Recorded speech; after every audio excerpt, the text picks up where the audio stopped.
ಎಲ್ಲರಿಗೂ ನಮಸ್ಕಾರ. ರುಚಿ ಮನೆಗೆ ಸ್ವಾಗತ. ಯಾರೆಲ್ಲ ಈ ನನ್ನ ಯೂಟ್ಯೂಬ್ ಚಾನಲ್ನ ಸಬ್ಸ್ಕ್ರೈಬ್ ಮಾಡದೆ ನೋಡ್ತಾ ಇದ್ದೀರೋ ಪ್ಲೀಸ್ ಸಬ್ಸ್ಕ್ರೈಬ್ ಮಾಡ್ಕೊಳ್ಳಿ. ಹಾಗೆ ಒಂದು ಲೈಕ್ ಮಾಡಿ, ಶೇರ್ ಮಾಡಿ, ಕಮೆಂಟ್ ಮಾಡೋದನ್ನ ಮರಿಬೇಡಿ.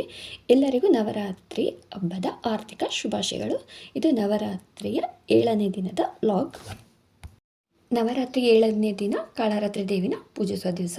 ಈ ದಿನ ಬಣ್ಣ ಬಂದು ಆರೆಂಜ್ ಕಲರ್, ಕೇಸರಿ ಕಲರ್.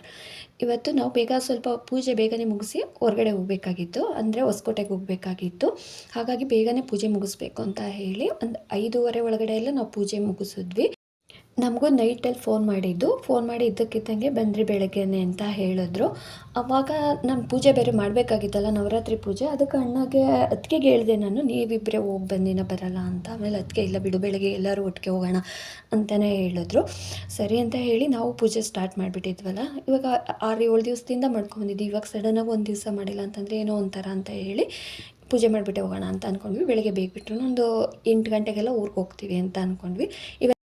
ತಿಂಡಿಗೆ ಏನಾದರೂ ಮಾಡಿಟ್ಬಿಟ್ಟು ಹೊಟ್ಟೋಗೋಣ ಅಂತ ಹೇಳಿ ಕಿಚಡಿ ಮಾಡೋಣ ಅಂತ ಹೇಳಿ ತೊಗರಿಬೇಳೆ ಮತ್ತು ಅಕ್ಕಿ ಎರಡೂ 1-2 ವಿಜಿಲ್ ಬರೋ ತನಕ ಕೂಗಿಸ್ಕೊಂಡು, ಇವಾಗ ಒಗ್ಗರಣೆಗೆ ಸ್ವಲ್ಪ ಬೆಳ್ಳುಳ್ಳಿ, ಹಸಿಮೆಣಸಿನ್ಕಾಯಿ, ಜೀರಿಗೆ ಮತ್ತು ಈರುಳ್ಳಿ, ಒಂದು ದಪ್ಪ ಈರುಳ್ಳಿ, ಒಂದು ಟೊಮೊಟೊ, ಇನ್ನು ಸ್ವಲ್ಪನೇ ಮಾಡ್ತಾಯಿರೋದು. 1 ಗ್ಲಾಸ್ ಅಕ್ಕಿ, 1 ಗ್ಲಾಸು ತೊಗರಿಬೇಳೆ, ಇದಿಷ್ಟೇ ಹಾಕ್ಬಿಟ್ಟು ಮಾಡ್ತಾಯಿರೋದು ಕಿಚಡಿ. ತುಂಬಾ ಚೆನ್ನಾಗಿರುತ್ತೆ.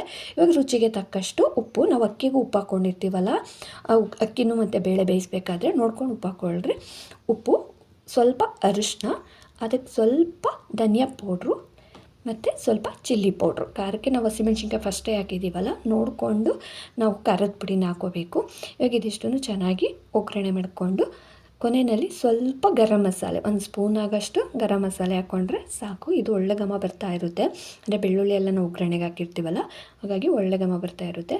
ಇವಾಗ ಬೇಳೆನು ಮತ್ತು ನಾವು ಅಕ್ಕಿ ಇದೆರಡೂ ಸ್ವಲ್ಪ ಅರಿಶಿನ ಉಪ್ಪು ಹಾಕ್ಕೊಂಡು ಬೇಯಿಸ್ಕೊಂಡಿದ್ದೀವಿ. ಇವಾಗ ಈ ಮಸಾಲೆ ಎಲ್ಲ ಒಗ್ಗರಣೆ ಮಾಡ್ಕೊಂಡ್ವಲ್ಲ, ಈರುಳ್ಳಿ ಟೊಮೆಟೊ ಎಲ್ಲ, ಅದನ್ನು ಮಿಕ್ಸ್ ಮಾಡಿ ಸ್ವಲ್ಪ ಗಟ್ಟಿ ಏನಾದರೂ ಆಯಿತು ಅಂದರೆ ಸ್ವಲ್ಪ ಬಿಸಿನೀರು ಸೇರಿಸ್ಕೋಬೋದು. ಇವಾಗ ಹಾಕಿ ಸ್ವಲ್ಪ ತೆಳ್ಳಗೆ ಮಾಡ್ಕೋಬೇಕು ಕಿಚಡಿನ. ಈ ಥರ ಕಿಚಡಿ ಮಾಡ್ಕೊಂಡ್ರಂತೂ ತುಂಬಾ ಚೆನ್ನಾಗಿರುತ್ತೆ. ಟಿಫನ್ ಎಲ್ಲ ಮಾಡಿಟ್ಟು 6 ಗಂಟೆ ಆಗೇ ಹೋಯಿತು. ಇನ್ನು ಊರಿಗೆ ಹೋಗೋಣ ಅಂತ ಹೇಳ್ಬಿಟ್ಟು ಹೊರಟ್ವಿ. ಇನ್ನು ಹೋಗ್ಬೇಕಾದ್ರೆ ಅಣ್ಣ ಇದ್ದಕ್ಕಿದ್ದಂಗೆ ಅಣ್ಣನ ಫ್ರೆಂಡ್ನ ಬರೋದಕ್ಕೆ ಹೇಳಿದ್ರು. ವೆಂಕಿ ಅಣ್ಣ ಅಂತ ಇದ್ದಾರೆ, ಅಣ್ಣನ ಫ್ರೆಂಡ್ ಅವರು. ಮೊದಲಿಂದನೂ ಅವರಿಬ್ಬರು ಕ್ಲೋಸ್ ಫ್ರೆಂಡ್ಸ್ ಅಂತಲೇ ಹೇಳ್ಕೊಬೋದು. ಆ ಅಣ್ಣನಿಗೆ ಬರೋದಕ್ಕೆ ಹೇಳಿದ್ರು. ಆ ಅಣ್ಣ ಬರ್ತೀನಿ, ಇವತ್ತು ಸಂಡೇ ಅಲ್ವಾ, ರಜಾ ಇದೆ, ನಾನು ಬರ್ತೀನಿ ಅಂತ ಹೇಳಿದ್ರಂತೆ. ಆಮೇಲೆ ಸರಿ ಅಂತ ಹೇಳಿ ನಾವು ಅಂದರೆ ಮೇನ್ ರೋಡ್ಗೆ ಹೋದ್ವಿ. ಮೇನ್ ರೋಡ್ಗೆ ಹೋಗೋ ಅಷ್ಟರಲ್ಲಿ ಪಾಪ ಅಣ್ಣನೂ ಬಂದು ವೆಯ್ಟ್ ಮಾಡ್ತಾ ಇದ್ದರು. ಅಣ್ಣನೂ ಅದಕ್ಕೆ ಅಂತ ಅದನ್ನು ಹೇಳ್ತಾಯಿತ್ತು, ಏನು ತಕ್ರಿ ವೆಂಕಿ ಅಣ್ಣನ ಕರ್ಕೊಂಡ್ರಿ ಅಂತ. ಇರಲಿ ಬಿಡು, ಇವತ್ತು ರಜಾ ಇದೆಯಲ್ಲ, ಅವನು ಮನೇಲಿ ಇರ್ತಾನೆ, ಅದಕ್ಕೆ ಬಾ ಅಂತ ಹೇಳಿದೆ ಅಂತ ಹೇಳ್ತಾಯಿದ್ರು. ಅವ್ರ ಮನೇಲೂ ಅವ್ರ ಹೆಂಡತಿ ಮಕ್ಕಳೆಲ್ಲ ಏನೋ ಇವತ್ತು ಹೊರಗಡೆ ಹೋಗ್ತಾ ಇದ್ದಾರಂತೆ, ಇನ್ನು ಮನೇಲೇ ಇರ್ತಿದ್ದ, ಅದಕ್ಕೆ ಕರ್ಕೊಳ್ತಾ ಇದ್ದೀನಿ ಅಂತ ಹೇಳಿದ್ರು. ನಾನು ವೀಡಿಯೋ ಮಾಡ್ಕೊಳ್ತಾ ಇದ್ದರೆ ಏನಮ್ಮ ಮಾಡ್ಕೊಳ್ತಾ ಇರೋದಂದ್ರೆ, ಏನೂ ಇಲ್ಲ ಅಣ್ಣ ಸುಮ್ಮನೆ ಅಂತ ಅಂದೆ. ಆಮೇಲೆ ಆಮೇಲೆ ಅದಕ್ಕೆ ಹಿಂದೆಗಡೆ ಬಂದರು. ವೆಂಕಿ ಅಣ್ಣ ಬಂದಾದಮೇಲೆ ಅದಕ್ಕೆ ಬ್ಯಾಕ್ ಸೀಟ್ಗೆ ಬಂದರು. ಅದನ್ನೇ ನಾವು ಮಾತಾಡ್ಕೊಂಡು ಹೋಗ್ತಾ ಇದ್ವಿ. ಇನ್ನು ನಿಮ್ಮ ಅಣ್ಣನಿಗೆ ನಾವು ಮಾತಾಡೋದೇನು ಬೇಡ ಬಿಡು, ವೆಂಕಿ ಅಣ್ಣ ಇದ್ದಾರಲ್ಲ ಮಾತಾಡ್ಕೊಂಡು ಬರ್ತಾರೆ ಅಂತ ಹೇಳ್ತಾಯಿದ್ರು. ಸ್ವಲ್ಪ ಅದಕ್ಕೆ ತಲೆನೋವು ಅಂತ ಇದ್ದರು. ಅಂದರೆ ಬೆಳಗ್ಗೆನೇ ಸ್ವಲ್ಪ ಬೇಗ ಎದ್ದಿದ್ದಕ್ಕೆ ಅದಕ್ಕೂ ಏನೋ ಒಂದು ಸ್ವಲ್ಪ ತಲೆನೋವ್ತೈತೆ. ಮತ್ತು ಎ ಸಿ ಬೇರೆ, ಅದಕ್ಕೆ ಸ್ವಲ್ಪ ಎ ಸಿ ಆಗೋಲ್ಲ. ಈ ಹೊಸ ಕಾರ್ ಎತ್ಕೊಂಡಾಗೆಲ್ಲ ಅದಕ್ಕೆ ತಲೆನೋವು ಅಂತಲೇ ಇರ್ತಾರೆ. ಹಾಗಾಗಿ ಆಮೇಲೆ ಅಣ್ಣಯ್ಯನೂ ಏನು ಮಾತಾಡ್ಸೋಕ್ಕೆ ಹೋಗಿಲ್ಲ. ಊರ ಹತ್ರ ಹೋದ್ಮೇಲೆ ಟಿಫನ್ ಏನಾದರೂ ಮಾಡಿವೆ ಅಂತಲೇ ಹೇಳಿದ್ರು. ಒಂದು 8 ಗಂಟೆ ಆಗುತ್ತೆ, ಅವಾಗ ಟಿಫನ್ ಮಾಡಿವೆ ಅಂತಲೇ ಹೇಳಿದ್ರು. ಬನಶಂಕರಮ್ಮನ ದೇವಸ್ಥಾನದ ಹತ್ರ ಅಂತೂ ಲೈಟಿಂಗ್ಸು ತುಂಬಾ ಚೆನ್ನಾಗಿತ್ತು. ಆದರೆ ನಾವು ಅರ್ಜೆಂಟಾಗಿ ಹೋಗಬೇಕಾಗಿತ್ತು, ಹಾಗಾಗಿ ದೇವಸ್ಥಾನಕ್ಕೂ ಹೋಗೋದಕ್ಕಾಗಲಿಲ್ಲ. ಹಾಗೆ ಹೊರಟ್ಬಿಟ್ವಿ. ಅದನ್ನೇ ಹೇಳ್ಕೊಂಡು ಹೋದ್ವಿ. ಏನಾದರೂ ಫ್ರೀ ಆಗಿದ್ದಿದ್ರೆ ಹೋಗ್ಬೋದಾಗಿತ್ತು ದೇವಸ್ಥಾನಕ್ಕೆ. ಬೆಳಗ್ಗೆನೇ ಬಂದಿದ್ದೀವಿ, ಜನನೂ ಯಾರೂ ಇರಲಿಲ್ಲ. ವೆಂಕಿ ಅಣ್ಣ ಒಂದು ರೂಟ್ ಹೇಳ್ತಾಯಿದ್ರು, ಅಣ್ಣ ಇನ್ನೊಂದು ರೂಟ್ ಹೇಳ್ತಾಯಿದ್ರು. ಆದರೆ ನಮ್ಮ ಅತ್ತಿಗೆಗೆ ಯಾವಾಗೂ ಅವ್ರ ಅಪ್ಪನ ಮನೆಗೆ ಬರಬೇಕಾದ್ರೆ ಎಮ್ ಜಿ ರೋಡು, ಜಯನಗರ ಆ ಕಡೆಯಿಂದನೇ ಬಂದ್ರೇ ಅವ್ರಿಗಿಷ್ಟ. ಬೇರೆ ಯಾವುದಾದ್ರೂ ರೂಟಲ್ಲಿ ಬಂದರೆ ಬೇಡ ಅಂತಲೇ ಇದ್ದರು. ಹಂಗೋ ಅಣ್ಣ ಹೇಳ್ತಾಯಿತ್ತು, ಆರ್ ಆರ್ ನಗರದ ಮೇಲೆ ಹೋಗ್ಬಿಟ್ಟು ಮೆಜೆಸ್ಟಿಕ್ ಮೇಲೆ ಆ ಕಡೆಯಿಂದ ಹೋಗೋಣ, ಟ್ರಾಫಿಕ್ಕು ಸ್ವಲ್ಪ ಕಮ್ಮಿ ಅಂತಂದರೆ ಅದಕ್ಕೆ ಏನು ಬೇಡ, ನಾವು ಹೀಗೆ ಹೋಗೋಣ ಅಂತಲೇ ಹೇಳ್ತಾಯಿದ್ರು. ಅಣ್ಣ ಅವಾಗೂ ಹೇಳ್ತಾಯಿದ್ರೆ, ನಮ್ಮೋಳಿಗೆ ಆ ಕಡೆ ಎಲ್ಲ ಯಾವುದೂ ಇಷ್ಟ ಆಗಲ್ಲ, ಅವಳಿಗೆ ಜಯನಗರ ಎಮ್ ಜಿ ರೋಡ್ ಮೇಲೆ ಹೋದ್ರೇ ಅವ್ರ ಅಪ್ಪನ ಮನೆಗೆ ಅಂತ ಅಣ್ಣ ಹೇಳ್ತಾಯಿದ್ರು. ಆಮೇಲೆ ಹೊಸಕೋಟೆ ಟೋಲ್ ಹತ್ರ ಬಂದಿದ್ದ ತಕ್ಷಣ ಹಾಗೆ ಹೋಟೆಲ್ಗೆ ಹೋಗೋಣ, ಹಾಗೆ ಟಿಫನ್ ಮಾಡ್ಕೊಂಡು ಹೋಗೋಣ ಅಂತ ಹೇಳ್ಬಿಟ್ಟು ಅಲ್ಲಿ ಬಂದ್ವಿ. ಮನೆಗೆ ಹೋಗೋಷ್ಟರಲ್ಲಿ ಲೇಟ್ ಆಗುತ್ತೆ. ಹೋಗಿದ ತಕ್ಷಣ ಪಾಪ ಅವರು ಕೆಲಸದ ಬ್ಯುಸಿ ಇರ್ತಾರೆ, ಟಿಫನ್ ಎಲ್ಲ ಬೇಡ ಅಂತ ಹೇಳಿ ಅಣ್ಣ ಹೇಳಿದ್ರು.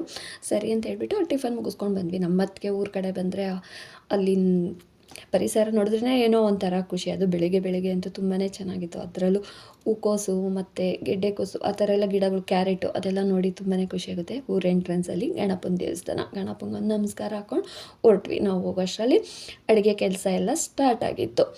ಒಬ್ಬಟ್ಟೆಲ್ಲ ಮಾಡಿ ಇಟ್ಟುಬಿಟ್ಟಿದ್ರು. ಬೇರೆ ಪಲಾವು ಅದು ಇದು ಅಂತ ಅಡುಗೆಗಳೆಲ್ಲ ಮಾಡ್ತಾಯಿದ್ರು. ಮಕ್ಳುಗಳೆಲ್ಲ ಕಿಚಿ ಕಿಚಿ ಅಂತ ಇದ್ದರು. ಅಂದರೆ ನಾವು ಫಸ್ಟೇ ಹಿಂದಿನ ದಿವಸನೇ ಬರಬೇಕಾಗಿತ್ತು. ಆದರೆ ನಾನು ನವರಾತ್ರಿ ಪೂಜೆ ಮಾಡ್ತಾಯಿದ್ದೀನಿ ಅನ್ನೋ ಒಂದು ಕಾರಣಕ್ಕೆ ಪಾಪ ನಾವು ಹೋಗೋಕ್ಕಾಗಿಲ್ಲ.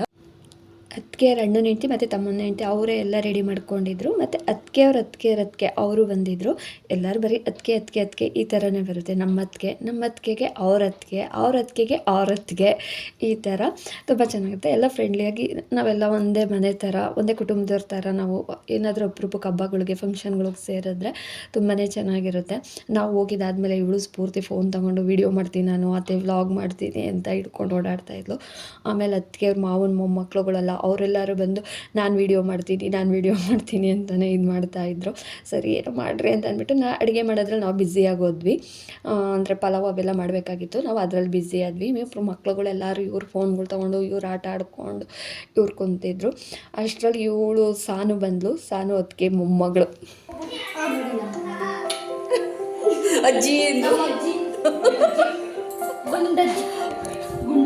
ಇದು ಅಡಿಕೆ ಮನೆ ಬೇರೆ.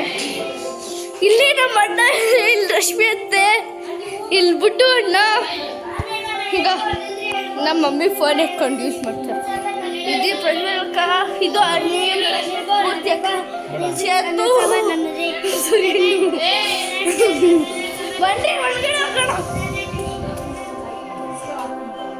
ಈಗ ನಮ್ಮ ಮಮ್ಮಿ ಗಣ ರಶ್ಮಿ ಅತ್ತೆ ಇದೆಲ್ಲ ನೋಡಿ. ಇಲ್ಲಿ ಬಾಲ್ಕನಿ ನಮ್ಮ ಮಾಮನವರೇ.